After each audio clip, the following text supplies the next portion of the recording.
This is The Real Deal with Jim Fetzer, the premier show on JFK information on the internet. Proud of it, too, and we're working hard to keep it that way. Yeah, well, tonight we're going to talk about the JFK Horsemen, which I have coined this term to refer to the motorcycle patrolmen, the officers, the Dallas police officers, who were escorting the JFK limo on the 22nd of November of 1963, the day of the assassination. We've been working on this for more than a year now, combining information mostly from the internet, new information that we have gleaned from tape recordings that have surfaced recently, from interviews, phone interviews that were done by Fred Newcomb in 1971 for his book Murder from Within. And we've come up with a lot of good information that sort of comes to give us a better idea of what happened in those crucial, I would say, 10 to 15 seconds on Elm Street yes, during the assassination. Yeah, you said something most interesting. You said that one of the first books that came out was 6 Seconds in Dallas, when that may have been a psyop right there, because it was more like 15. Can you elaborate on that? Yeah, well, you know, back in 1966, one of the first books that came out criticizing the Warren Commission was by Josiah Thompson. And the title of that book, the title was 6 Seconds in Dallas. Well, 6 seconds referring to the time where they thought that the assassination took place during those crucial supposed 6 seconds on Elm Street. Well, now, with all this new information that we have, it starts to become more and more the case where it might have been as much as 15 seconds. A mountain of evidence to substantiate that. We have new information tonight, and that's why we want to take the lead in the JFK research community and earn everyone's trust that we're really trying as hard as we can to bring new information and accurate information. We do this for a passion for the truth and to help you along your journey, because we have taken this journey and we've encountered many pitfalls, and we're trying to avoid quite a few of them for yourself as you come along your journey for truth. All right, go ahead, Larry. On November 22nd, 1963, we have coined the motor jockeys of JFK Horsemen. Were divided in groups of 4, among them 18 motorcycle patrolmen led by Sergeant Stavis Ellis, where we had the lead motorcycles, and then we had groups where we had around the motorcycle, the JFK limo, successively all the way back to the press bus, where we had Marion Baker, who was accompanying the press bus. The 4 main motorcycle patrolmen that they were Bobby Hargis and B.J. Martin on the left side of the limo, and James Chaney and Douglas Jackson on the right. All right, so everyone remember that. Chaney and Jackson on the right. Then we had Hargis, and who was the other fellow? B.J. Martin. All right, now the famous person way in the back is Marion Baker, and he's the one who's in the famous clip where he's rushing into the school book depository and supposedly runs into Oswald in the lunchroom. That's actually in JFK, Oliver Stone's movie. Yeah, and he is seen in a couch film where he's visible getting off his motorcycle and running towards the entrance of the TSDB. And what film is that? The Couch. Okay, can you spell it for us? C-O-U-C-H. All right, so that's a famous film, and you JFK researchers, including myself, need to know that. Go ahead. Now, first of all, Bobby Hargis is the first motorcycle officer that we're going to talk about today and run some clips for you. Well, most researchers are familiar with the story of how Bobby was hit with brain and skull matter with such force that he thought he himself had been shot. And, well, how important did the commission consider Hargis' experience that day? Well, they dedicated a total of 3.5 pages to his testimony, Gary. Mm-hmm. So what we want to do is trace Hargis' movements after the shots, where Hargis testified that he ran to the light post and then he ran up to the little wall, obviously reacting like everyone else who was going up at the top of the knoll. Now that little wall that he's talking about is actually the little pedestal where Abraham Zapruder had been filming. Right. Now the lamppost, that's where the Newmans were standing? Yeah, right in front of the Newmans, exactly. Okay. Exactly. What we see in the Bell film, standing by the lamppost, when you look at that, a couple of those images there, you'll see that Zapruder's not on his pedestal anymore. So that gives you an idea of the timeline of when the image we extract from the Bell film as far as the timeline is concerned. So Hodges, when you see him there standing by that little lamppost, we're talking about already probably a minute has gone by. So what that tells us is that a couple of frames, maybe more frames than we realize from that Bell film have been removed. Amazingly enough, because we don't see Abraham Zapruder there. And so what this tells us is that Bobby has already gone up and come back and stood by the lamppost on his way to go back and cross Elm Street again to remount his motorcycle and then go under the underpass and come back, which is what he did. And he's seen in a few images doing that. Specifically, later on we find him in the Wigman, in the Bond images, where he's ready to jump on his motorcycle, and we see him from the Dave Wigman film, when Dave Wigman, when he was passing by, that was almost a minute, maybe even 45, a little more than a minute and 15 seconds after the fatal shot at the Zapruder 313. What this tells us is that that whole convoy motorcade stopped momentarily. Now, what we want to try to do is figure out how many seconds it stopped. I'll just briefly play a couple of clips here by Bobby Hodges. And in this first clip, not only does he talk about the limo stuff, but he also talks about Jackie getting out of the car and the reason that Jackie was trying to get out of the car. Shot or something. Oh, you talking about Jackie Kennedy? Was that Jackie yelling that? Oh, afterwards. Yeah. Boy, she was. What was she yelling? Huh? Do you remember what she was yelling? Yeah, oh my God, they killed Jack, something like that. But I'll tell you what, of course, is this off the record? This is all off the record. It is? Yes, sir. I'm not writing any kind of a book, have no fear. Well, what struck me strange was he started, excuse me, when he fell over to his left, and she was sitting on the left. And that Secret Service man almost stopped that car. Right. But after the first shot, we almost stopped the car. Then after the second shot, well, he fell over on Jackie. And she just didn't want to have anything. She didn't want to touch her. And she was trying to get out of that car. She wasn't concerned with getting that Secret Service agent. He was just blocking her way to get out. Right, that was Clint Hill, I think. Huh? That was Clint Hill who was trying to keep her in. Her bodyguard. Yeah. Well, he did. All right, she couldn't get out. That kind of feels strange to me. I kind of think that there was some action in the car. Why the hell would she want to get out of the car? Scared, I guess. Just panicked. That's the only other thing that I can think of, because she was hollering unintelligible words. I didn't understand what she was saying. Okay, so that's our first clip on Bobby Hodges, and now I want to play a second clip from Bobby Hodges regarding the limo stop. Was that the only time that it stopped? That and over at the on Elm Street? Yeah, I believe so. Do you remember how long it stopped when it was on Elm Street?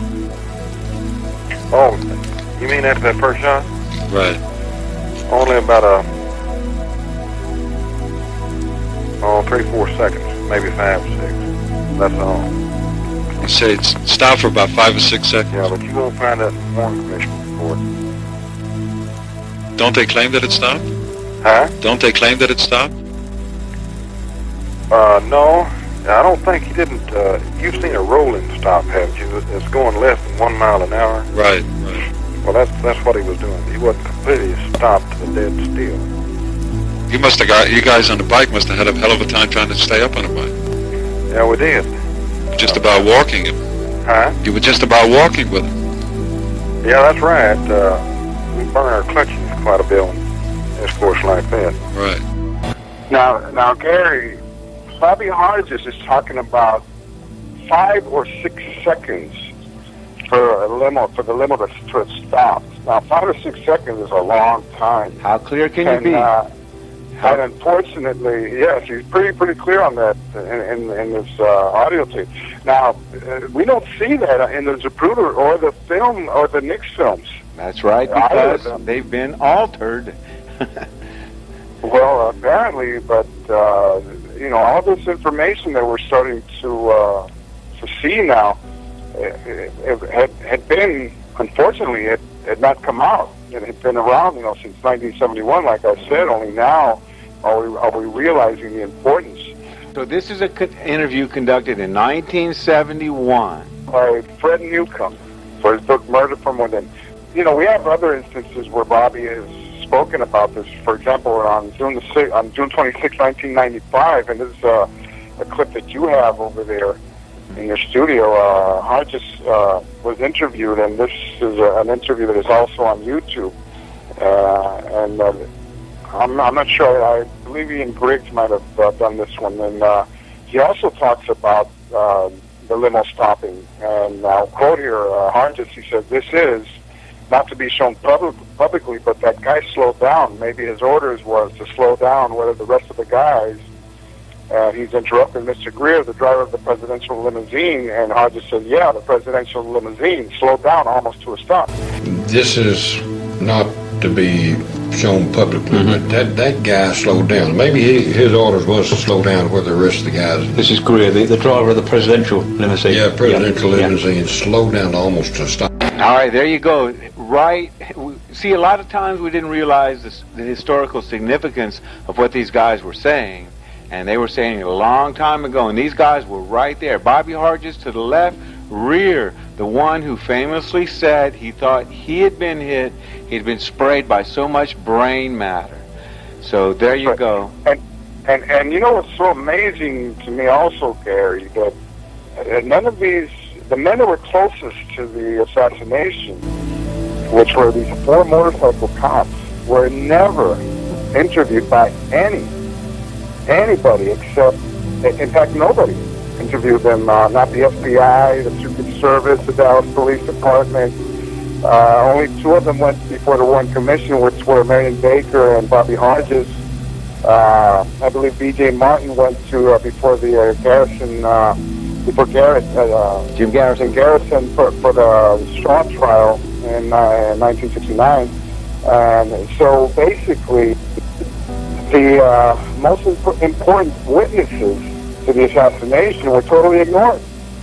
And I want to. This is really funny. It might, or if it wasn't so tragic, it wouldn't be funny. Yeah, it reminds me of Gomer Pyle. Surprise, surprise, surprise. Yeah. Surprise, surprise, surprise. Well, and this is really something, because James O'Malley, and this happened in 1975 when the FBI belatedly interviewed some of these motorcycle cops. They brought James O'Malley out of retirement to try to explain why these motorcycle policemen were not interviewed at the time. And I'm going to quote here. Regarding the motorcycle officers, he speculated, "They never came to our attention as being persons who could furnish pertinent information." Now, I have to laugh because, it is just no other reaction. I think it's downright absurd. Guilty. And disrespectful. Guilty is the word. Disrespectful that Malley would try to infer, that these men, didn't have any pertinent information. In fact, he went further, saying that numerous people who were in the immediate vicinity on foot would have had a better view, and therefore would have been better suited as witnesses than the 4 escorts that were within a few feet of the limousine during the entirety of the assassination. Sam, we're talking about men who were trained to be prepared for emergencies and other contingencies. Yes. So, Gary, this wasn't their first motorcade by any stretch of the imagination. These men were experienced motorcycle riders, and they're telling the truth. Right. You see, I enjoy listening to the real witnesses that were there instead of anybody's book or anything they've written, because if you really weren't there, you really can't get the type of information that you're getting right here from the people. Right, and for them to have been ignored, just speaks volumes. Yes, it does. Of the magnitude of the cover-up here by all of these agencies. And, it's a very sad situation. But now we're able to correct all of it and paint for you a much better picture about what happened on Elm Street there. And let's quickly move on to James Shaney. Right, but quickly, can I say that all 4 patrolmen were sprayed with blood matter? Is that true? That's correct. That's correct. The night of the assassination, James Shaney was interviewed by ABC News, and even the reporter made a comment saying that this patrolman was so close to the president following the 3 shots that his uniform was splattered with blood. And we also have Douglas Jackson, who was splattered with blood. He was right behind Shaney. So all 4 of them were splattered with blood and brain debris. The only thing that we noted is that Bobby Hodges was the one who was the most splattered with blood, followed by B.J. Martin. Right behind him. That's right, it was right behind him. James Shaney was the officer that is seen in the option 6, looking right at Kennedy, looking to his left, and who he is to Kennedy's right. And in the famous option 6 photograph, he cannot be more than 3 feet away. Arm's length. From JFK.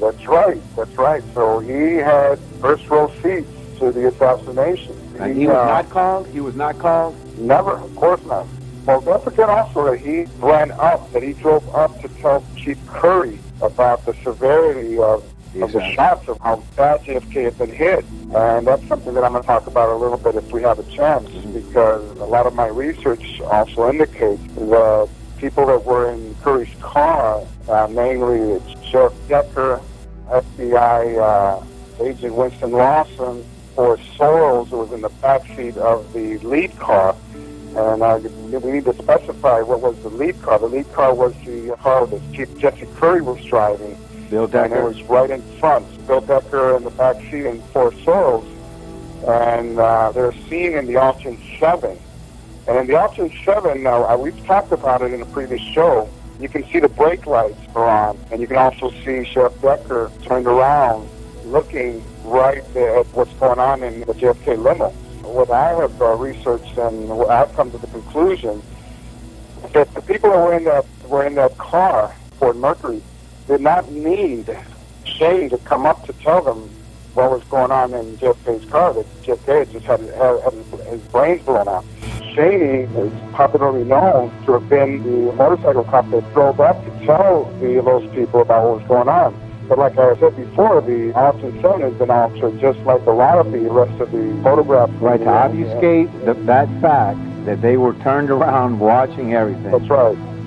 We've done a show about this. It's on record and it's in the archives. Anybody wants to listen to that. But basically, James Shaney gave us much more information, and he fills out more of the picture when he talks about how Bobby Hodges, after he dismounted from his bike, ran in between the 2 limos. Now, this dovetails with what Bobby Hodges is talking about, where they stopped for 5 or 6 seconds that we just talked about. So when James Shaney talks about Hodges running in between the 2 limos, then it's pretty obvious that that whole caravan, that whole motorcade stopped completely. A complete stop, and I want everyone to get that. This clip proves that the entire limousine came to a complete halt. If you have a man running in between the 2 cars, and they were close together. That's right. So let me play that for you real quickly here. Okay? Okay. All right. Target jumped off the motor and run across the lake. That's another thing. I don't recall myself stopping, but that's the thing. I must have come almost to stop Hargis to get off his motorcycle over on the left-hand side and run between those 2 cars and run the lake. So apparently I don't recall stopping, but I must have. Well, look, we'll hold it right there. This is The Real Deal. We'll be right back with Larry Rivera and new information about the Horsemen, the men who are riding closest to Kennedy. We're running a little behind, so we're going to get right to it. Let's go, Larry. Okay, now, in 1975, I was mentioning about the FBI interviewing the motorcycle cops.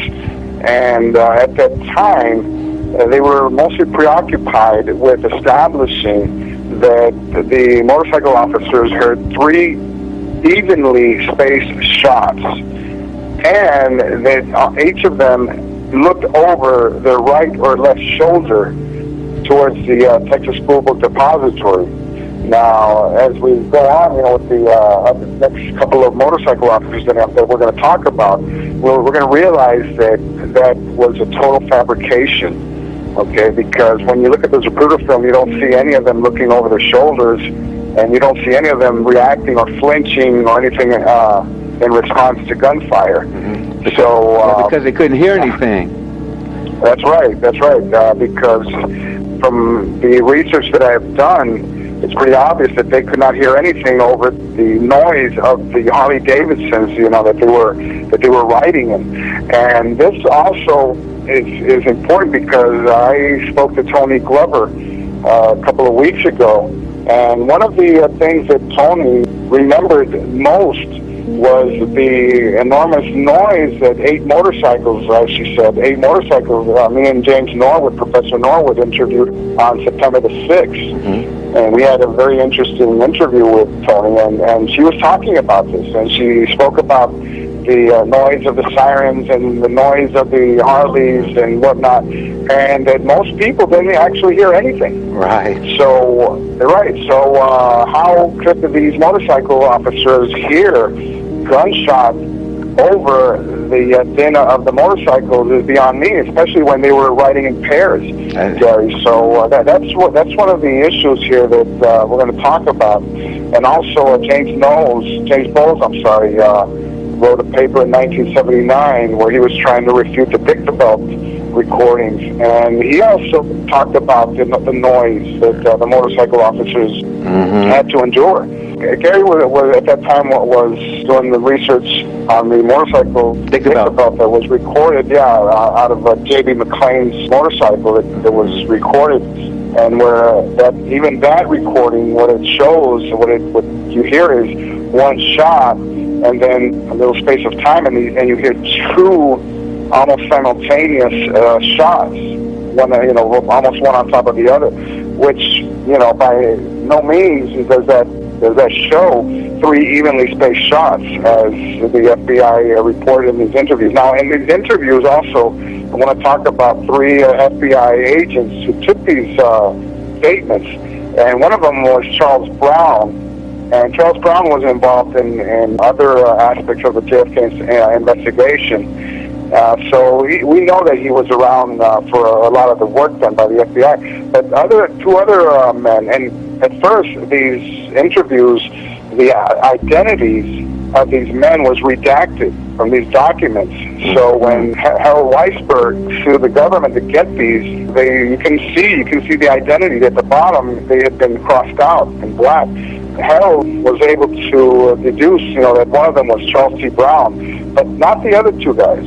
These 2 men that later we found out from documents that were released by the ARRB in the 90s, one David Israelson and Stephen Rand. We'll talk a little bit about these 2 gentlemen, because these supposed FBI agents apparently were these sort of men in black, that were brought in, just for this one assignment to interview or supposedly interview, because we don't even have any real proof that they were interviewed, but these documents exist, where they supposedly interviewed these motorcycle policemen in 1975. And what's really amazing is that right after this interview, James Chaney passed away at a very early age, I believe 52 years old or something like that. We'll go on to the reactions of Chaney and Jackson before we move on. And if you look at them much more in the Nix film, you will see them reacting towards towards where those 3 gentlemen are standing. I believe Emmett Hudson and 2 companions of his.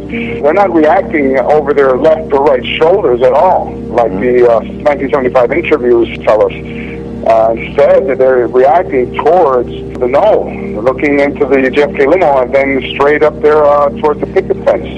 And that is the area where one of these gentlemen, Douglas Jackson, which I believe was the famous Knoll Rider, and the Knoll Rider was theorized and postulated in the late 1960s by Beverly Brunson, based on all of the research that she did on the motorcycle policeman. In all JFK assassination documentation, you don't see them anywhere, except for in those two instances where they were doing these interviews by the motorcycle policeman. We move on to Billy J. Martin. Billy J., it's a very interesting story because he was going out with Gene Hill at the time. And the reason that Gene Hill and Mary Moorman were standing on the infield on the south curb of Elm Street was because they had this privileged position there to take photographs of the president, and at the same time to get Billy in there, in the photograph. They weren't there just for JFK.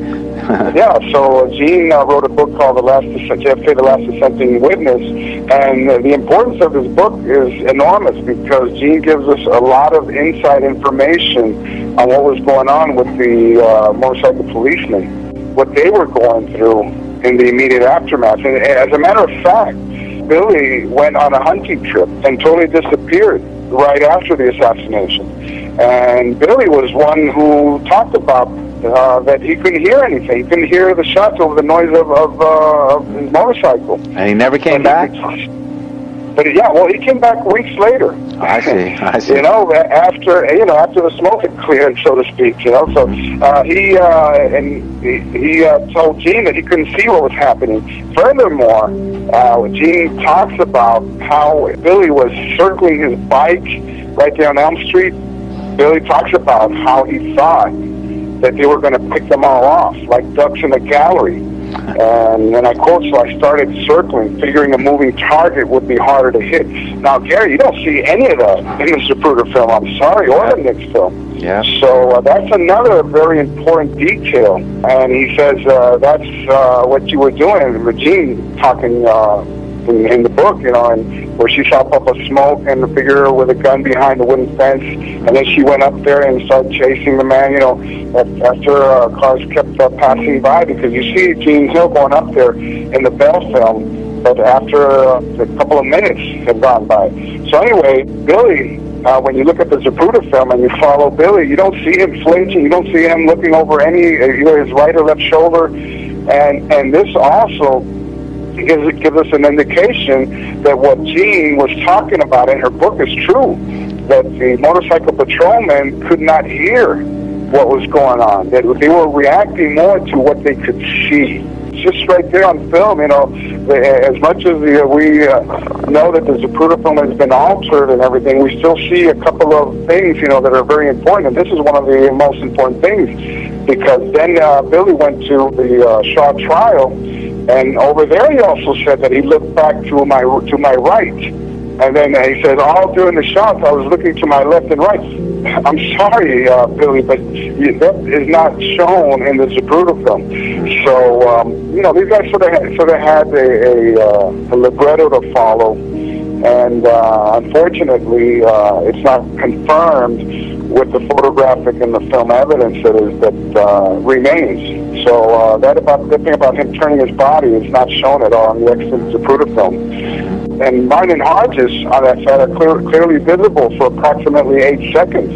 If you look between Zapruder 136 to 275, they're completely visible there, and they're not turning anywhere. They're just going straight ahead, and they're not flinching. Like I said, they're not reacting at all.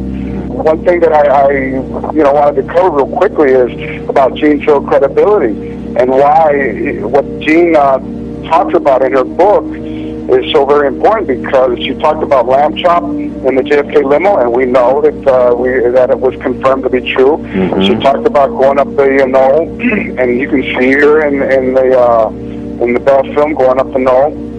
In fact, the Buska lady is right behind her. Then they took her up to the 4th floor of the county records building, and they introduced her to those agents and everything. Told her, what she was to say publicly and everything. Well, right after she comes out of there, she goes to the TV station for an interview over the phone, and they patch it in the TV station WBAP, and this guy Tom Whalen is trying to suppress her comments within 51 minutes after the assassination, where this man who was interviewing her, James Donnell, asked her, I mean, where did the shots come from? And Gene Hill said the shots came from the hill. And Wayland's immediate reaction to this is to put his index finger to his lips, look to the side, you know, motioning to keep her quiet. That's not supposed to be aired at that time, you know. You know, like I said, due to her relationship with B.J. Martin, Gene's impressions during and after the assassination are very extremely important. Like I said, it's the only inside information which gives an accurate portrayal of what the motorcycle policemen were going through in the aftermath of the JFK assassination. Right, they had a decades-long relationship after that. Yeah, so now we go on to Douglas Jackson, who Beverly Brunson thought was the unsung hero of the day. And she was the only researcher who really investigated this aspect of the motorcycle officers, and it happens to be that Douglas Jackson was the famous no-rider, the one officer who took purposeful action at the time and ran his motorcycle up the embankment, and almost crashed it up there at the top of the steps, got out, and drew his gun, went up there and confronted whoever was back there.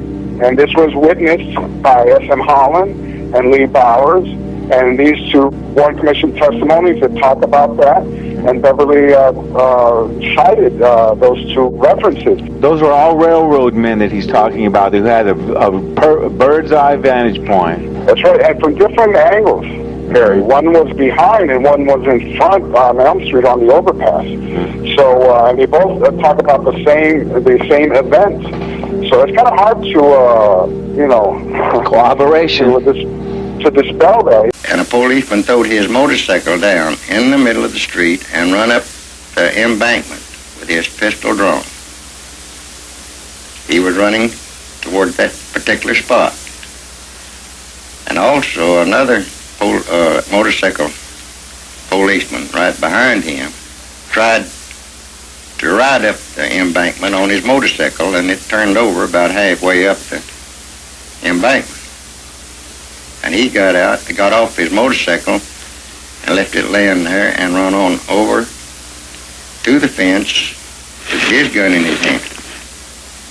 The first one to appear on the scene, other than those who, of course, who were standing around, including two on top of the triple underpass, was one who rode a motorcycle up the incline coming up from the lower portion of Elm Street, and he rode perhaps 2/3 of the way up or more before he deserted his motorcycle. At the time of the shooting, Beverly went further and she found more testimony interviews, FBI interviews, talking about the no rider. And she found more information. For example, there were a couple more gentlemen that were all cited in the Warren Commission in volume 22, and you've got a couple more people there that she cited: George Davis, James Simmons, Luke Winborn, Clement Johnson. All of these people talked about the no rider, a motorcycle escort who went up the embankment, who drove up the grassy slope. Okay, a police officer riding it on the grassy slope on the north side of Elm Street. You know, Johnson said his attention was attracted to the motorcycle escort. Stated that white smoke was observed near the pavilion, but he felt that this smoke came from a motorcycle abandoned near the spot by a Dallas policeman. You know, all this information backs S.M. Holland and Lee Bowers. I'm just giving you facts. Brunson was very convinced that it was Mr. Jackson, and she called him, like I said, an unsung hero. Unfortunately, Douglas Jackson sort of disappeared right after the assassination. And another thing that's very interesting and very important about Douglas Jackson, and I'm going to tell you about this right now. He was the only motorcycle officer who wrote an account of his experience that day. This written account found its way to the grapevine, so to speak, and we now have the information that he was offering about what happened that day. And I'm just going to quote one line here from that manuscript that he wrote the night of November the 22nd, 1963. And I'm going to quote here: "And Secret Service men were running past the presidential car drawing their guns as they ran. Now, if you look at that statement, I don't see how you can ignore this, because this gives us even more evidence that that caravan stopped on Elm Street to the point where Secret Servicemen were running past the presidential car. After that shooting incident, of course, pandemonium broke out. The Secret Servicemen, well trained in their job, immediately began fanning out into the crowd, looking for the assassin. A report after that shooting incident, of course, pandemonium broke out. The Secret Servicemen, well trained in their job, immediately began fanning out into the crowd, looking for the assassin. A report after that shooting incident, of course, pandemonium broke out. The Secret Servicemen, well trained in their job, immediately began fanning out into the crowd, looking for the assassin. A report had... Well, I never did get too far from it, so I'd have to say that car just all but stopped. For how long a period of time would you say? Just a moment. Because it was the length of time that I was stopped between the second shot and the third shot would have been just a little bit. But I had stopped, put both feet down, looked toward the railroad track, back through the crowd, back to the car, time to see that third shot hit him. Then I turned around back to my right rear and looked again.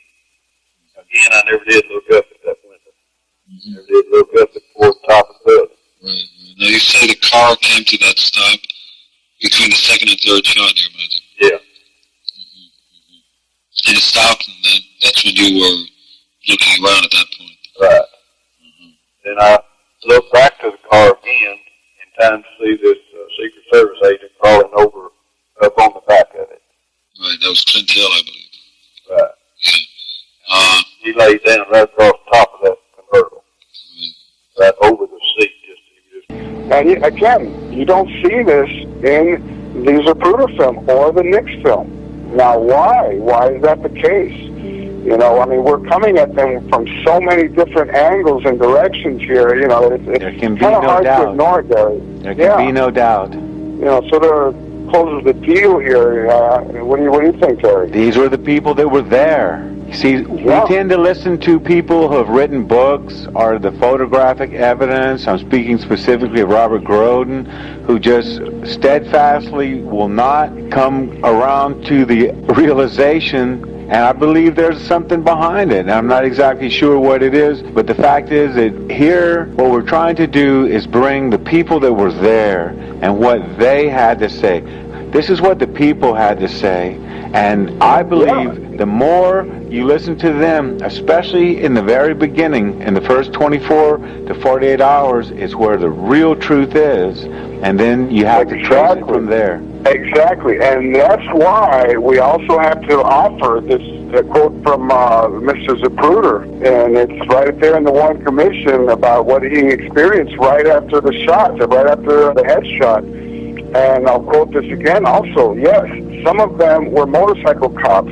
I guess they left their motorcycles running, and they were running right behind me, of course, in the line of shooting. And we're giving you so many different citations and quotes here that back up the notion of the motorcycle cops running up the embankment, motor jockey hero Douglas Jackson driving his bike up the knoll. It's, you know, like I said, it's very, very hard to ignore, Gary. Yes, so, and the realization that the limousine came to a halt to allow an execution to occur in front of everyone, and everyone saw it, and everyone says the same thing. So we have to realize that the Zapruder film is not accurate, and I believe that we need to get a really good animator who could actually redo the Zapruder film with the evidence that we have today. Yeah, if you look at the Nix and the Much More films, you'll see a little bit of indication of that this might have been exactly what was happening. If you look at the Nix film,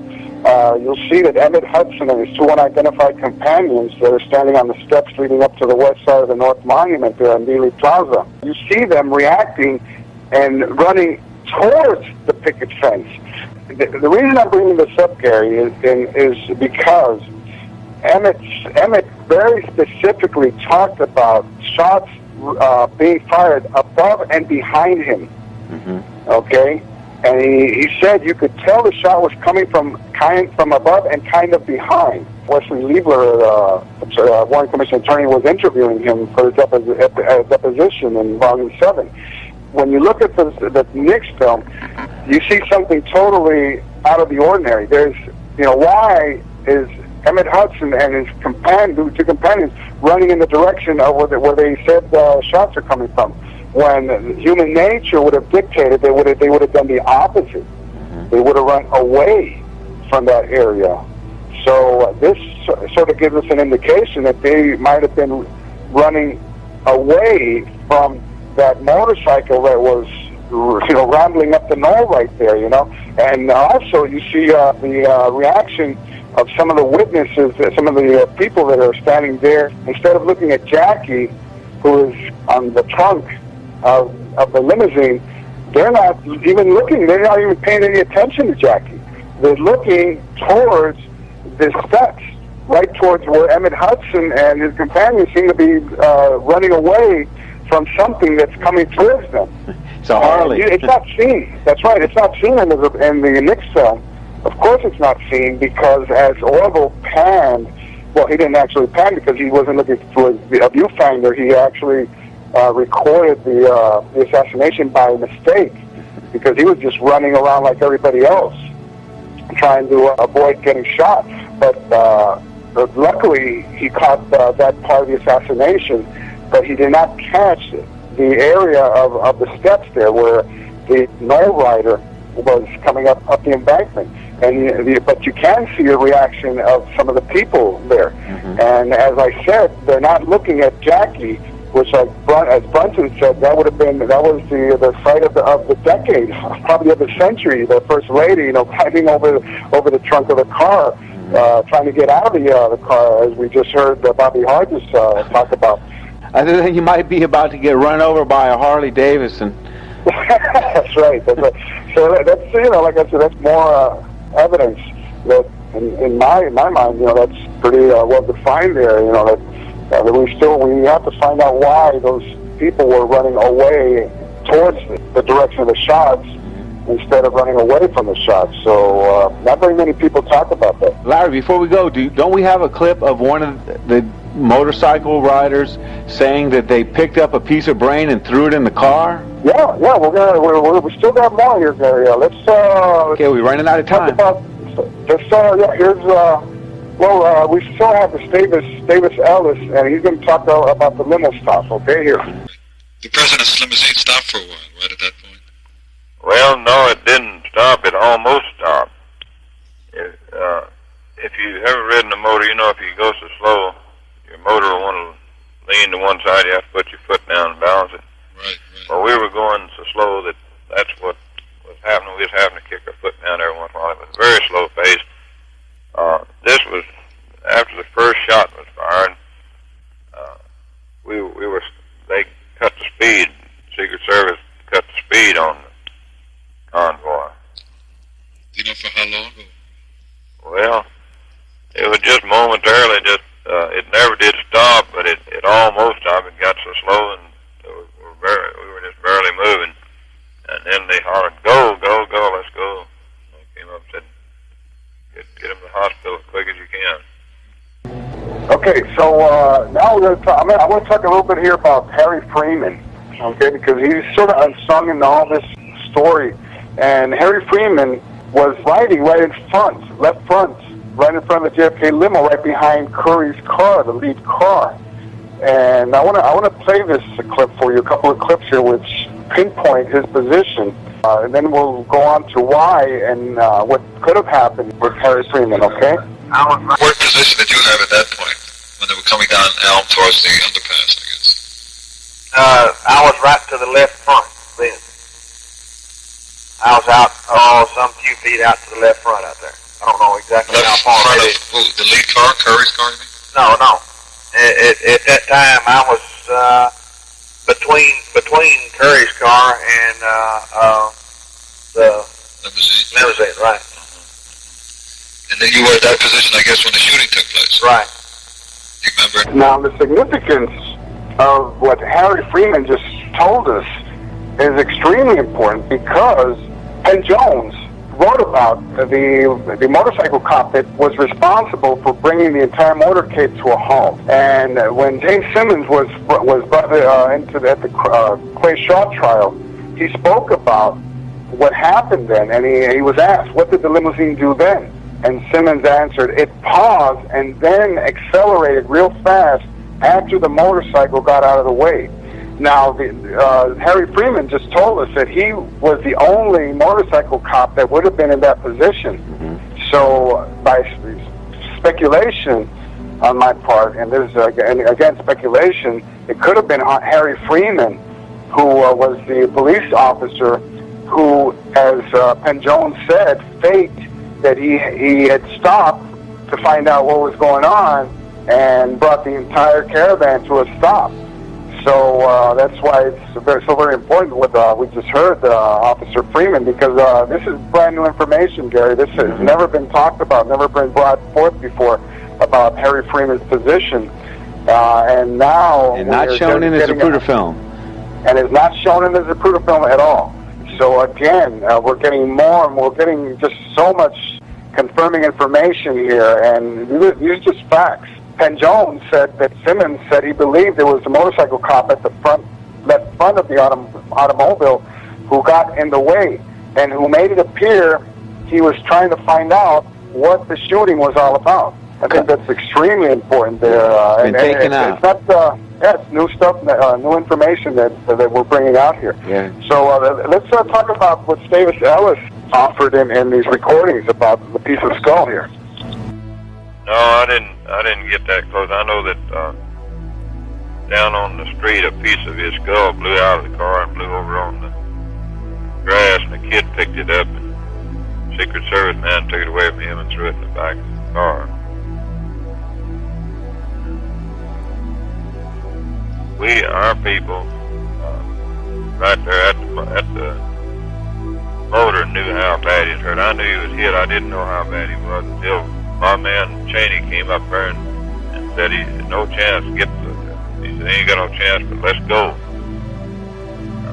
He said his head was just, well, I didn't really know for sure until we got to the hospital, and there wasn't any chance for him. After talking to the officer, they come into the hospital. And that piece of bone that the Secret Serviceman took from that young boy you say in the grass, then he came to the hospital, he threw it in the car there. He put it in the car back at, right there as it happened. Here, I remember.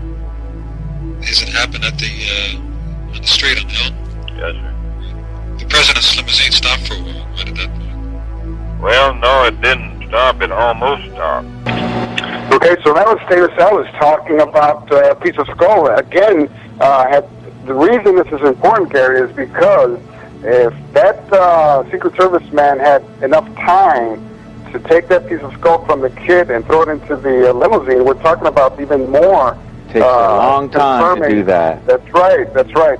And finally, and this is information that offered by James Norwood, Professor James Norwood, who has investigated this also, and is a very extremely competent JFK researcher. And he gave me information on Jimmy Corson.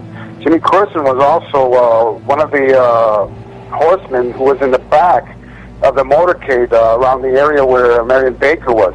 And he gave an interview for the 50th anniversary. And Corson talked about, and I'm going to quote here, everything stopped. When I pulled up to the left side of the car and looked in, Mrs. Kennedy looked up. There was brains and blood and hair on the jump seat in front of the president. And the flowers were all over the seat and on the floor. I knew exactly what happened to the president. This is stunning here, information that completely contradicts what is seen in the extant Zapruder film. It sort of seals the deal here, Gary. I don't see how, sort of wrap this all up. There are many instances here that we have given your audience where that proves that the motorcade came to a stop, and not just for a couple of seconds, but maybe even more, as much as 5 or 6 seconds. We keep developing this information. Yes. Fortunately, now we know what really happened there on Elm Street. That's right. That's the number one secret in the JFK community. When it comes to new research, no one tops Larry Rivera. This is a real deal. We'll see you next week.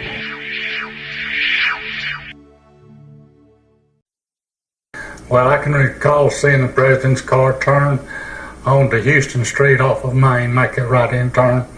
Could travel that short block a distance and turn left onto Elm. Of course, the crowd was very excited, just as we were, to see the President of the United States. And as the car came towards us, he was out about the width of one lane from the curb lane. As he came towards us, the first two shots rang out. And it was a boom, boom, about like that. They were 100 or so feet probably from us.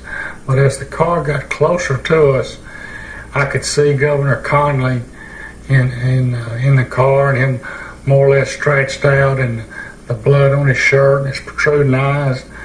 And just about that time, the car passed in front of us, and about as close as I am to Steve, probably some 10, 12 or so feet out from us, the third shot rang out, and I can recall seeing the side of President Kennedy's head blow off. I could see a mass of white and then the blood and fragments, and I turned to Gail and said, "That's it, hit the ground." Yes, sir.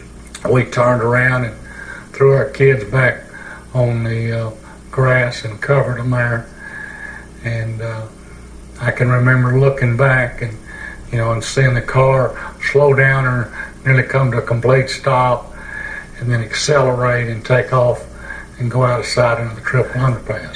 And when I say stopped, I only mean that, like you hit apply the brakes and then get off the brakes and take off. It was when I look back. But in the Zapruder film, it never shows the car stopping. If I say stop, then somebody interprets that the car stopped for 30 seconds or a minute or a long period of time.